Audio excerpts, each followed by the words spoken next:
All right. Good morning, everyone.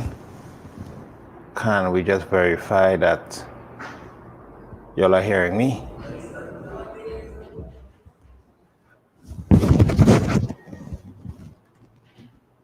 Before I get started, I think I'm good. All right. So I've been getting messages from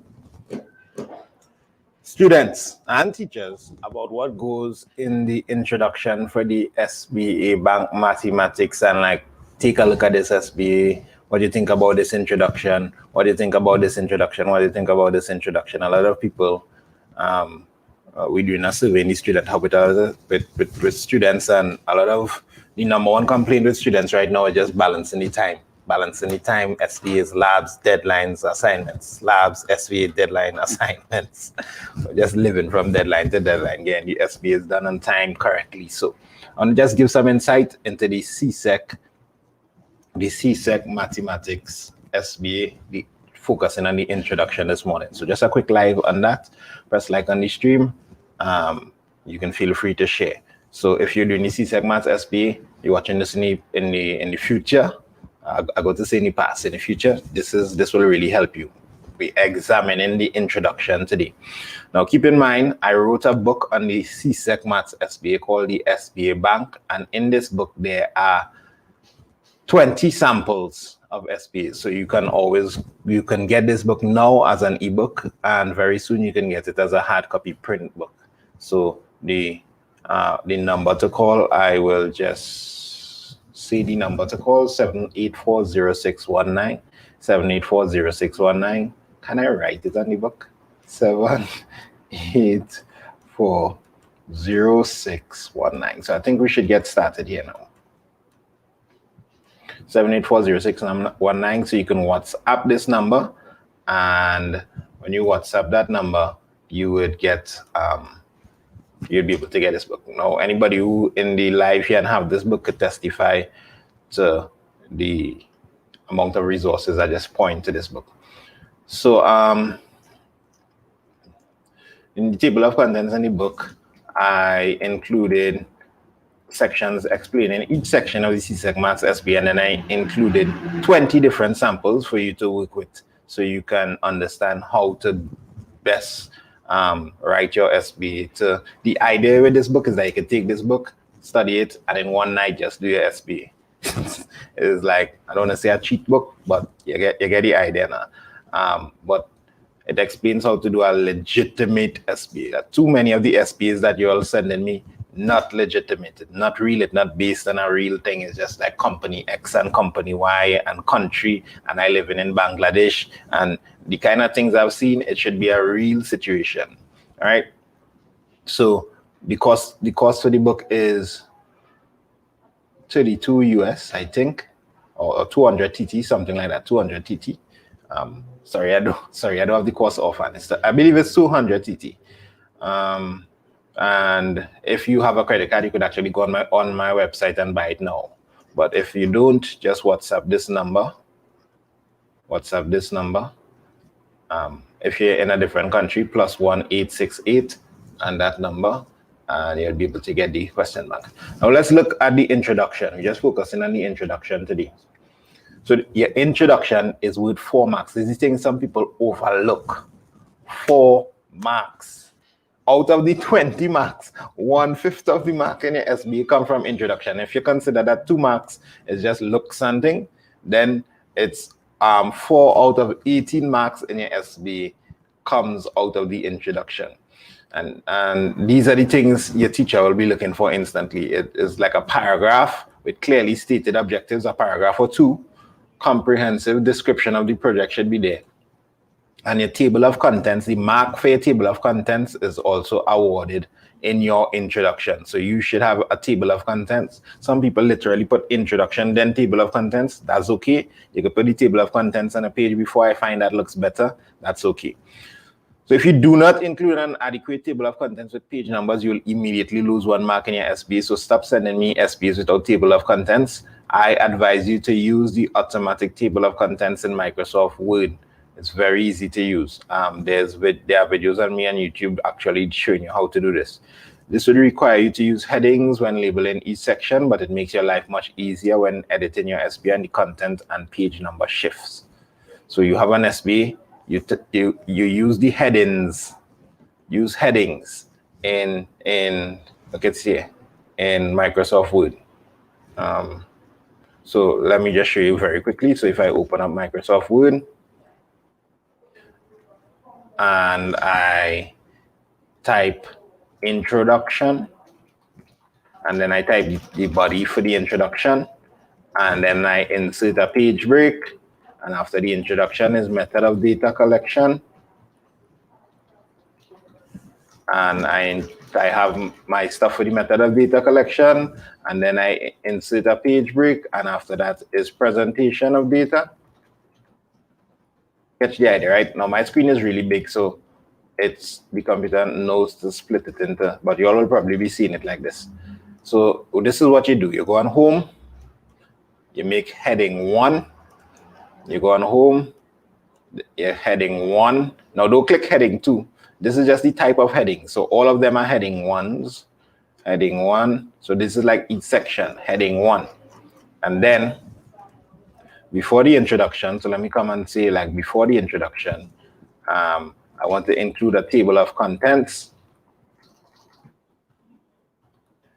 And I watch this, references, table of contents. The second one is the best one for the CSEC Maths SBA.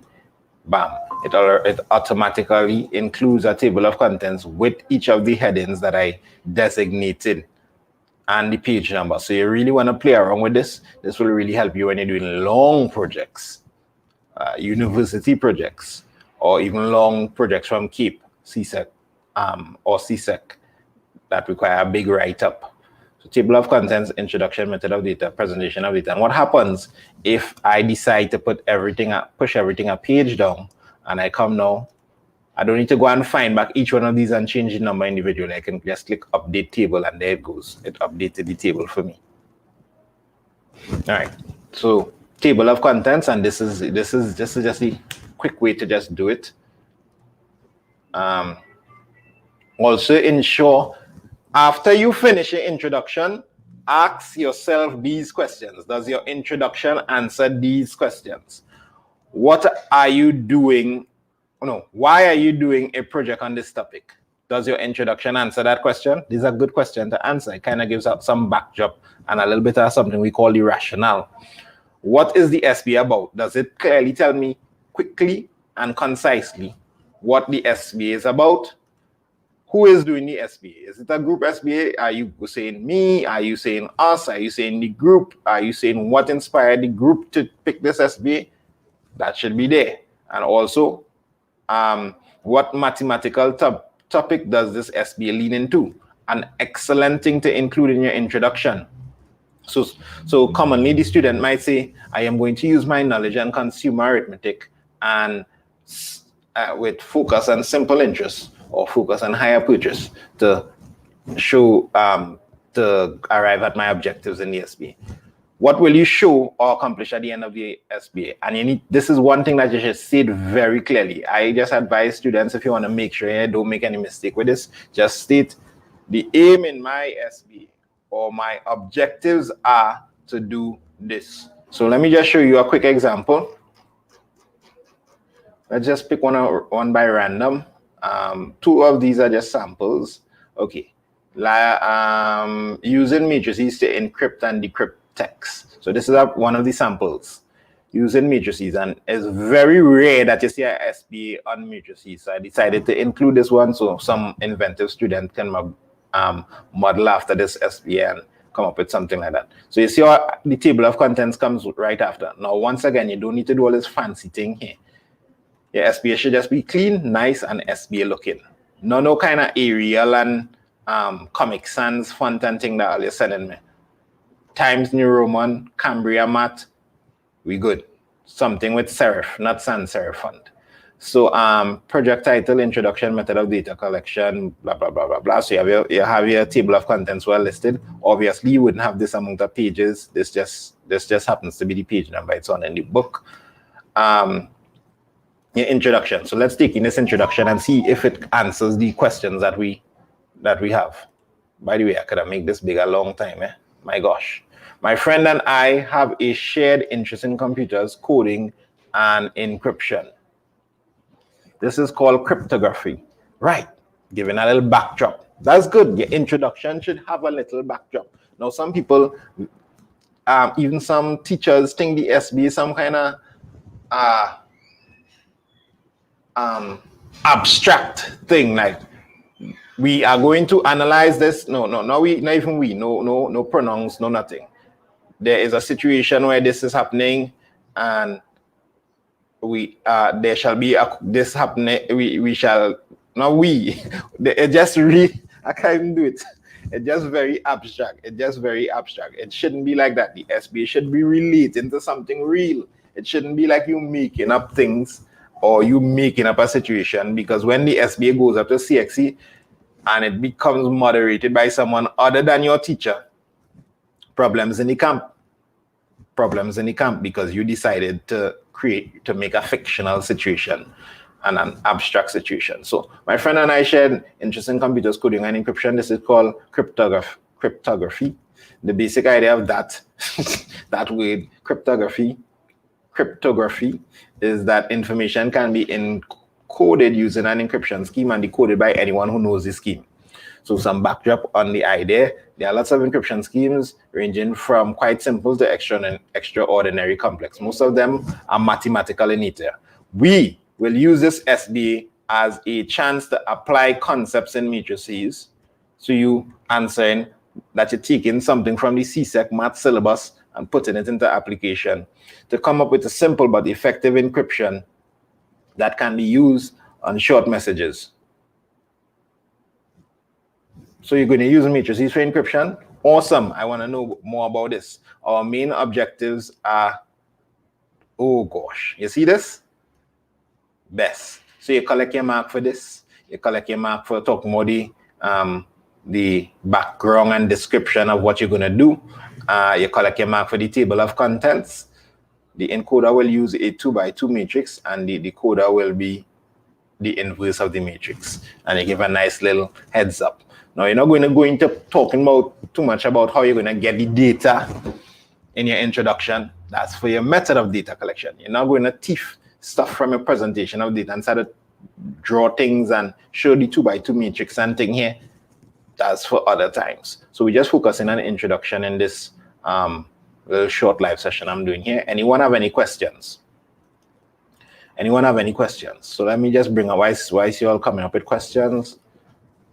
If you have any questions, let me know. There's a free SBA sample still here on my website. What happens if the teacher wants the SBA to sound robotic, hence the student have no choice but to make it sound robotic, or else they are marked low? That's be the little ticklish issue there. You could probably show your teacher this. Now the timetable. Where is the CSEC math syllabus? CSEC. Are we going to get paper 1 for CSEC? Yeah, we're going to get both paper 1 and paper 2. CSEC math syllabus. You can go on my website and you can see the timetable. This is not the CSEC math syllabus. This is 2010. You want to see this on your syllabus, 2018. We are using the syllabus that started effective for examinations from May, June 2018. Now I want to go to the guidelines for the school-based assessment on page 43. So I'm going to type in 43 here. That's page 40, 41, 42, 43. Guidelines for school-based assessment. Now watch this. School-based, I want you to go and soak down this paragraph.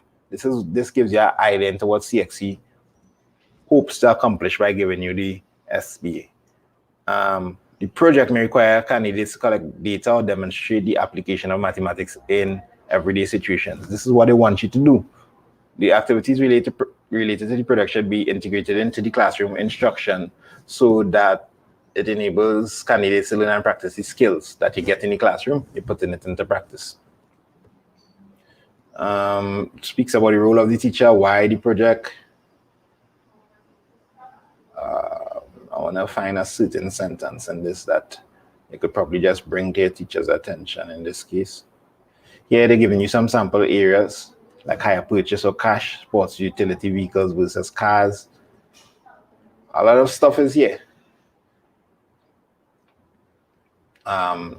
Performing calculations, explaining mathematical ideas, responding orally to mathematical questions, blah, blah, blah, blah, blah. I'm looking for a certain line.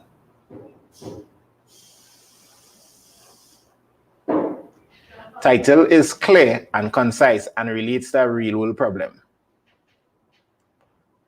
Relates to a real world problem. Even in 2020, when they was doing the analysis and talking and trying to excuse their way out of the whole fiasco that it had with the 2020 exams, one of the things that was brought up was the SBA. And they are saying this exact same thing I'm saying, that too many abstract, robotic, not relating to a real world problem. I mean, it is a real world situation, but the whole SBA is predicated or hinged upon something that never happened. Like I see people sending me SBAs with fictional political parties. So you make, which means you made up every single thing. You made up the method of data collection. These are fictional readings. And I am 100% sure it's fake because it's not a real world situation. It's a fake party and you asking people what party they're voting for. And it's a fake party. It needs to relate to a real world problem. It must be something that you literally got information from. It mustn't be some fake thing you just make up, right? So, and watch this. It looks a little confusing to students, but let me just explain this. Your teacher actually gets a copy of this and actually puts in your mark here, in case you don't know. So the introduction, the objectives are clearly stated. That's one whole mark. It has no half mark in this. So you're getting 1 mark. Is it either 0 or 1? So this is why when you do, where's the SBA bank? Where did I put the SBA bank? When you do something like what SBA is looking at, the encryption SBA, when we do something like this, our main objectives are, boom, you show your security 1 mark. It has no way you can get half mark. You show your security 1 mark here. Yeah, there are easier SBAs you can do, like tiling, or there's a SBA on Pi. That's really easy. It's in the question bank. Limited description of the project. If you don't describe it well, you get 1 mark. But if you describe it properly, the teacher find that you have a complete or comprehensive description, you get your full 2 marks. And then a detailed contents page with page numbers. Don't leave out page numbers. Try not to leave out page numbers and write it in afterwards, and use the automatic table of contents. So you have your 1, you have your 2, you have your 1. Full 4 marks. The only other section that goes for more marks than this is the presentation of data. And I'll do that at the next day. A shout out from Florida. Big up yourself, Florida. Florida in the chat. Everybody on Facebook. Big up on yourself. Everybody on YouTube. We're streaming live to both platforms. Ezra, could you type the guided questions for the introduction in the chat? Once again, I'm actually showing you this. You can buy the SBA bank and get everything. But I'm showing you this from the SBA bank. These are some questions that I devised, and I ask these questions when I'm correcting SBAs. Or your teacher should be asking themselves this question. When you do the SBA, were you able to figure out why the people doing this project, why the students are doing this project? I'm leaving this on YouTube. What is the SBA about? Was that clear? What the SBA is about? Who is doing the SBA? Group or single? Did I get an idea of who is behind this SBA? Who was behind this research? What mathematical topic does your SBA lean into? Did they say how they're going to use the knowledge that I gave them, teaching them from Form 1 to Form 4, 5? How they're going to use some part of mathematics to come about this SBA? What will you show or accomplish at the end of the SBA? What are the objectives? What is the purpose of this? Are you letting me in on the purpose in the introduction, or I have to go and read everything and find it out for myself? What is the exact objective? And another day I will discuss how the teacher is supposed to look at your introduction and the objective, and then swing down into your conclusion and your analysis and see if you answered your objectives appropriately. It doesn't mean to say you prove your objective was right. It just means that you answered your objective in a suitable manner. So like whatever data you have covered your objective. It doesn't mean that you prove your hypothesis or whatever, right? It just means that you properly analyzed it. You properly concluded. All right, so that's enough on introduction. You all could watch this video over. I left some very important stuff in this video. You could watch it over at 1.5 speed. Definitely soak down in it. Make sure you collect your 4 marks for your introduction. It's very easy to collect the marks. Clear objectives, complete comprehensive description of it. Very easy. You just need to tick these boxes. You can literally come and tick these boxes. Make sure your objectives stated clearly. 1, 2. If you have 1 objective, okay. If you have 2, if you have 3, if you have 4, just remember, the more objectives you make, the more you need to answer it better in your analysis and your conclusion. The comprehensive description of the project. That's 2 marks. So you want to spend like a paragraph and a half describing your project. And obviously a table of contents, a well done table of contents. So till we meet again, love and blessings. Don't forget to press like. Feel free to share with your friends, family, enemies.